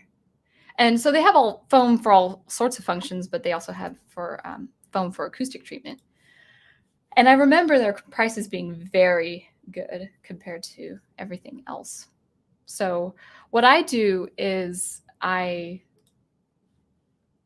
have, so you can kind of see over there, there, right there, the square. Well, that's 4, 12 by 12 inches, and I have 3 going up and another row of 3 going up, and they're about an inch apart. You can see like some of that wall behind me. I wish I had more foam. I ran out of foam. I never got more foam. But yeah, I have how many square feet do I have? I think I have 2 sets of 48 square feet, 12 inches, 12-inch panels, foam sheets, whatever they're called. I don't recommend hardwood floors, so get some thick rugs. I recommend doing it in a carpeted room if you can, or rugs. Getting some of that bass energy noise out of the corners, because those corners can be reverberant. So kind of do maybe blocks of phones. People, if you want to go cheap, egg crates around your walls in studios. You can paint them too. You can do different things, or put them in pillowcases. So if you're on a really tight budget and you don't care for looks, egg crates are good. But the egg crates, I think, would have to be. Oh wait, no, I'm thinking egg crates, the mattress. So like the yellow cushion in your mattress. I think actually egg cartons also work, but I don't know. Try getting egg crates, like those giant yellow inserts, for your bed, for your mattress. Those work.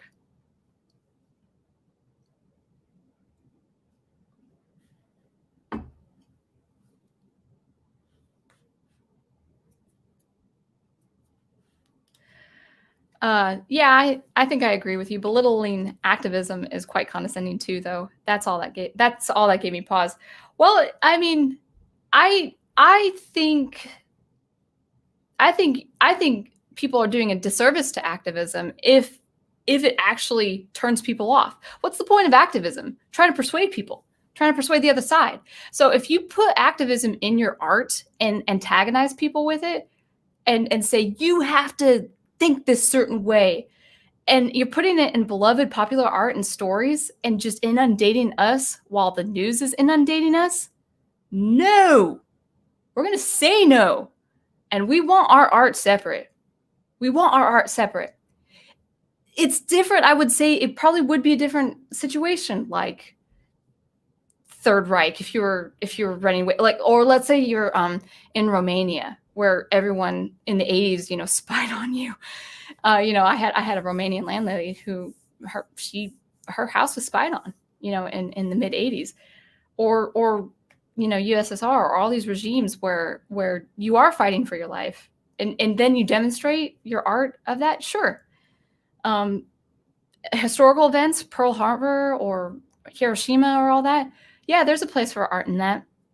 I'm talking about preaching. See, here's the thing. Would you want me to be condescending to you in my art with my Christian views and values? Probably not. You'd probably dismiss my art as like, oh, she's just a crazy temperamental Christian. And so I am actually a little angry, not at you, Logan, but I am a little angry. I think activism and then activists, I think they've done a huge disservice to the actual act of activism. So get better about being an activist. Get better in your activism. Be excellent in your activism, and I'll stop being angry. Got a little crazy there, but yeah, no, I do feel strong about activism selling our art. So sorry, that's all.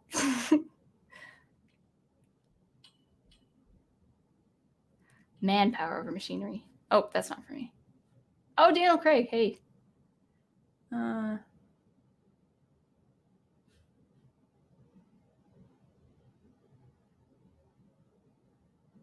think you guys. Oh, I'm so sorry. I'm sorry, Arcade Burns. You skipped all of me, you monster. Good job. I was busy ordering pizza. Okay, so here's the thing. Actually, Arcade Burns, are you first in this stream? Is this your first stream of mine? I tend to stay on StreamYard, and StreamYard does skip comments. So I do apologize. I do feel like I'm skipping a lot of people.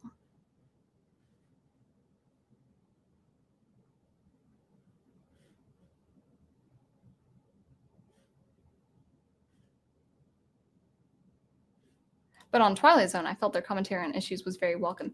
Yeah, I'm not against commentary on issues. I'm not against political messaging in art. It's just, if Twilight Zone and what was the other one? Outer Limits. Those they have to be artistically done. It really it can be frustrating. I think why we're so frustrated about activism in general is, or propaganda in general, because actually the two have been probably understandably conflated. Actually, I'm going to probably steer clear of the word activism. I'm talking about ideology and propaganda in the form of activism. all that stuff is fine in art, but it can't sully the art. It can't reduce the art. It can't be first and the art be second. That's the whole point of my whole show, my whole episode. Well,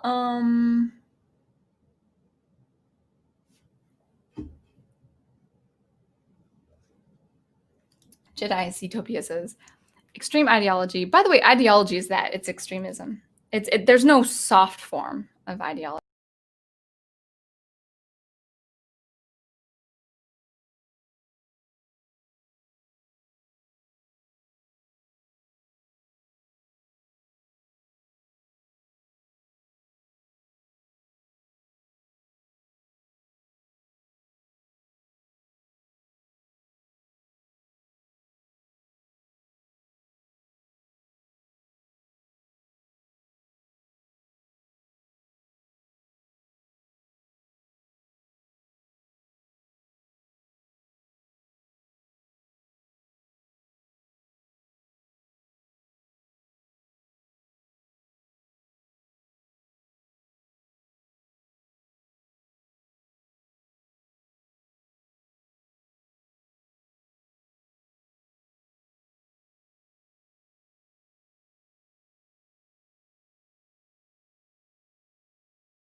All right.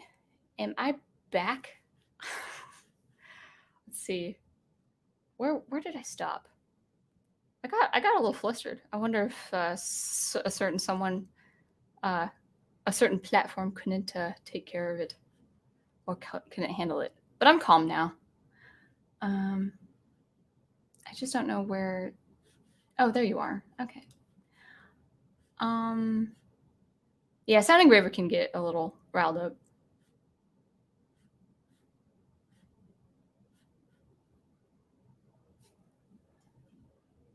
Did I finish your thought, Jedi Zootopia? Oh. Okay, well, maybe I'll just read the comment without putting it up. It doesn't have room for compromise or compassion. You fit problem A into ideology B, and the outcome doesn't matter. That is a very harsh way to live. Yeah, it's bending reality to your fancy. It's being a solipsist, dealing with undergoing solipsism, and it's just not healthy. Well, I mean, it's more than not healthy. It's dangerous. It's a very dangerous mode of thinking.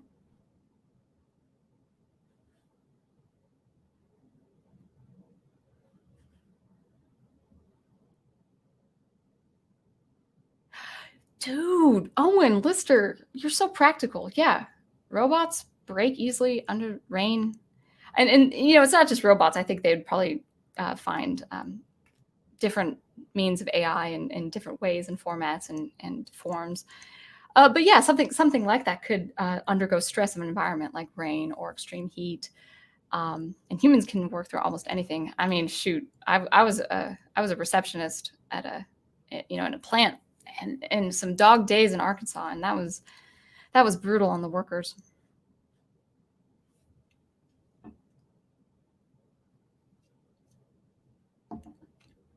Yes, that's a very good that's a good idea for I think it was a Shopmoninoff. I knew a guy who took 4 7 foot by 3 foot panels of foam. That's huge, and built a 3 by 3 roof and fed the mic into his little phone booth. Yeah, yeah. I mean, depending on the equipment, you can have a really small studio and have it be very accommodating.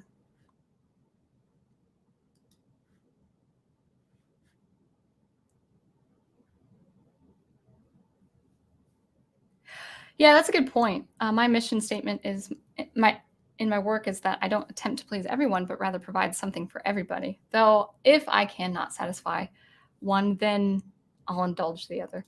Yeah, I mean, your art's not going to be for everyone. My art's not going to be for everyone, and that's fine. I mean, there's a lot of great art out there that I will never know because I focus on other things, and that's the nature of it too.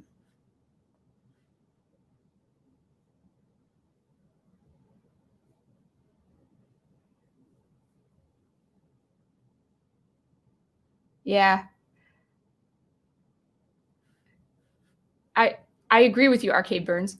I'm probably not going to make that comment just in case I get, I get the boot to the door again. I guess a certain platform's warning me not to get so angry.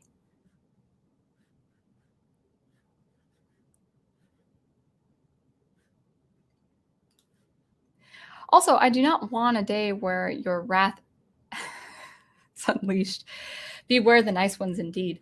Though I imagine if you let off obscenities that we have never seen you do, and that is scary. I don't swear. So even if I get riled up and angry, I don't swear. I get angry very few times. And by the way, like I know I got off on Logan's comment, but I'm not personally angry at Logan or anyone else. When I feel like something is being repressed by an external force, whether that's an idea, a comment that may even be well-meaning, um, and people say things like belittling, you're doing this. Well, it might be, it might be. Now I did make the mistake, actually. I will say I did make the mistake of confusing the word propaganda with activism, because there is good activism out there, but there's a lot of harmful activism out there that I think the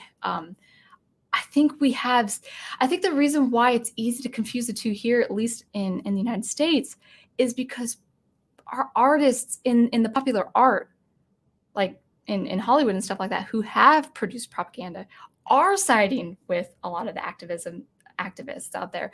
So it's kind of they're doing us all a disservice by not even allowing us to distinguish the two. So I would say activism has its place. I might show a little activism myself in life, in the not too distant future, but peacefully, demonstrating what I believe. So I would say activism does have its place, in art that's well done. But the activism I have seen in art, in the academics, are by people who actually have been severely oppressed in life, under a regime, under a party. We're overindulging our activism here in the United States. And I think that's what makes me upset, is that we actually are in a wonderful country, and people are not activists as much as they're overindulging, as much as they're entitled, as much as they're privileged. And maybe that's what gets my goat. So I hope I don't blow over. I certainly won't be angry to anyone. I don't get angry to people. But if I get fired up, it's actually at a thing. It's at an idea. It's not at an actual person.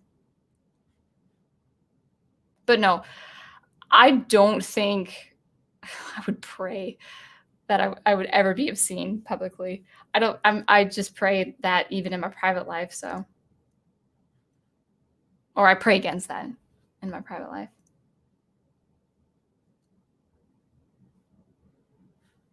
What is it? It's almost 11 o'clock. So I'm reaching the 2 hour. Sound Engraver, I try to make whatever characters I'm drawing look appealing. One reason I went with the biker chick vibe for two of my own characters, on top of making them attractive. Yeah, yeah. People like to see beautiful women. I like to see beautiful women, and I'm straight. It's fine. Now, you know me, I'm Christian, so I think beauty can be modest as well. Just saying, just saying. So, but you know what I mean. I'm just kind of teasing you.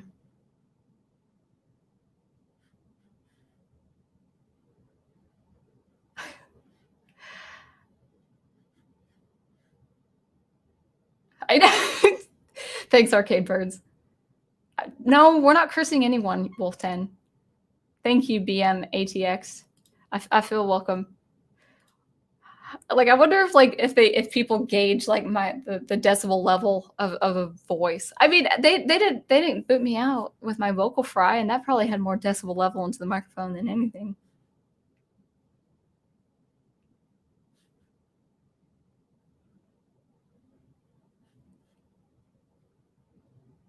Oh, good. Okay, thank you, Daniel Craig, for letting me know. I'm not actually posting these kinds of comments regarding the actual platform, except this one.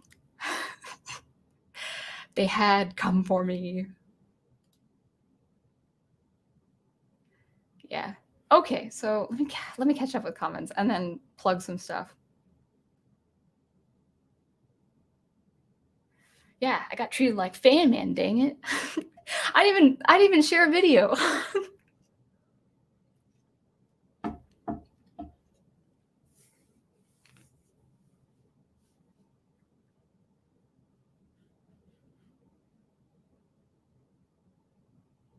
Let's see. Arcade Burn says, I have firsthand experience, and when people make absurd statements about your creations, the best thing you can do is not engage. It's like wrestling. Any reaction is good for them. Yeah. Oh, wait. It's jumping down. Oh, yeah. Good night, Owen. Actually, I'm probably going to head out probably in the next 10 minutes or so, depending on how the discussion goes, because I would like to write and work on my own art. But yeah, I hope you have a good night's sleep and keep creating your own art and story. Thank you, you too. Thank you.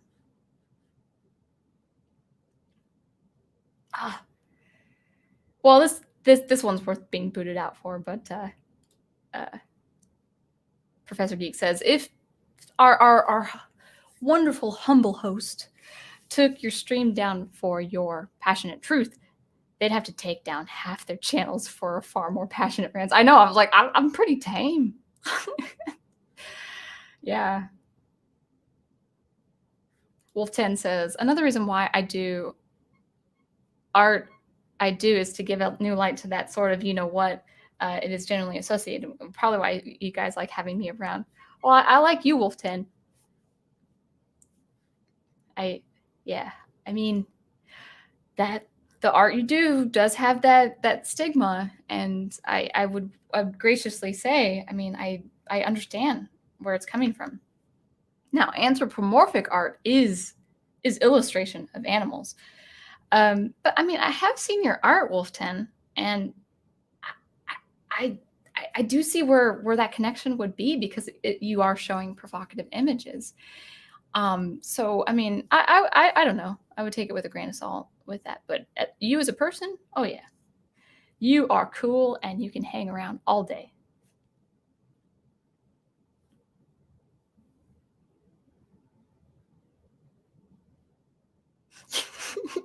Yeah, that's a good point.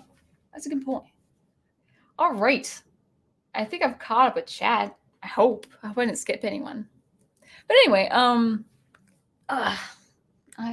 finally calm, guys.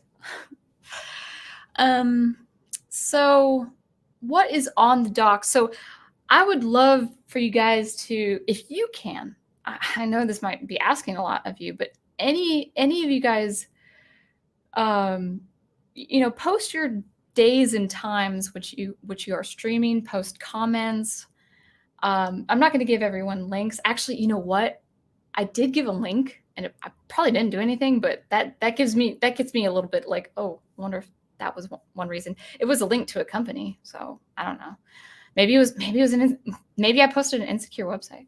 So anyway, I mean, I won't be giving people links, but go ahead and give days and times which you will be streaming, including movies, topics,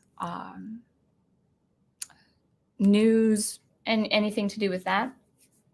I'll cover the basics that we have. So tomorrow on Catholic Bible Geek channel is our book study for Chronicles of Narnia, chapters 1 through 5, Magician's Nephew. The prof was so kind to start that book first, because it's the creation of Narnia, so that's gonna be great. Prof, I think that's at 10, right? Did you say that was at 10? Yes. Oh, 9 p.m. Oh, okay, that's different. 9 p.m. Oh, because Troy has Trek Tuesdays with Nanette at 10. That's right. Well, it's actually not Troy's channel. I think it's Karton the Klingon Cleric's channel.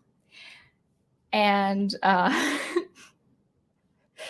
well, I gotta be careful now, man. Not yet. Not yet. I love being over 1,000 subs. I think it's a huge milestone. I'm very, very happy. It's probably gonna be about 1,400 more watch time hours before I can actually get this channel monetized. But yeah, it's good. I think apparently my Fantasia rewatch is garnering a lot of views. I'm like, that's interesting. That's kind of cool. But anyway, so we've got the book study and Trek Tuesdays. So book study at 9 p.m. with Big Al and the Prof on his Catholic Bible Geek channel. And also Trek Tuesdays with Karton, the Klingon cleric, and his lovely wife. What was your name, Netter? Your Klingon name? It was such a pretty feminine name. I like it. All right. And let's see. We've got Green Lion Girl, her Wednesday night streams at 9 p.m. Eastern, and currently playing Hitman.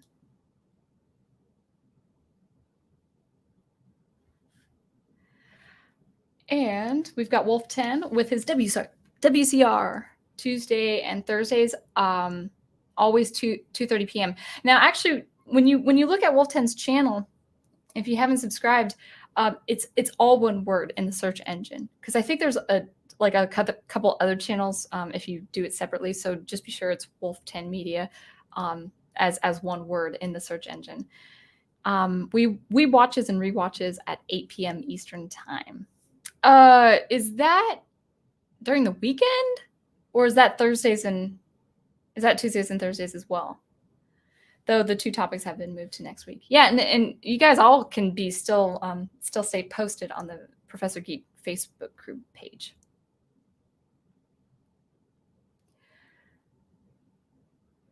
And tomorrow, the movie Underworld stream.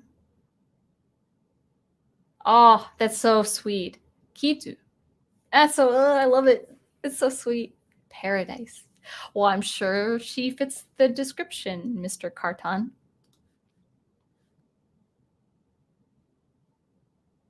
Really? I'm sorry. I BMATX, I shouldn't really post that, because they might eyeball me. That's interesting. I actually had the trouble with, I was chatting on another live stream, and I had a completely innocuous comment to one commentator. It had nothing to do with anything topical or current or whatever the news might have you look and listen, but he told me that he could read it, but he told me it was blocked. I was like, what am I doing? I'm not doing anything. I'm just sound engraver. I just compose music. But maybe it's this. Let's see. Yeah, there we go. Da da da da da. Maybe it's that. Maybe they can't handle it. Anyway, so where were we? So Green Lion Girl with her Wednesday night streams, also soundtracks with Birdman, Daniel Perrin, with his, sometimes with Aged Boomer, and that's been great when I have been able to catch that. Thursdays, what's happening Thursdays? Gospel of John, also on Catholic Bible Geek. Thursdays, I think at 9 or 10, I don't know. And Fridays, I do not know what's happening Fridays. So Fridays might be in the clear for a while in the schedule.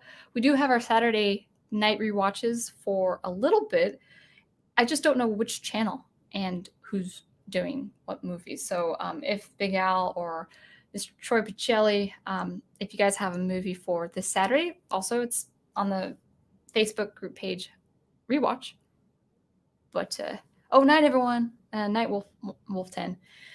And then Sundays, Study Hall with Aged Boomer and Troy Pacelli, which has been fantastic. Yes, that's right. Your Thursdays at 9 p.m. Catholic Bible Geek channel, Gospels of a Fanboy. Absolutely.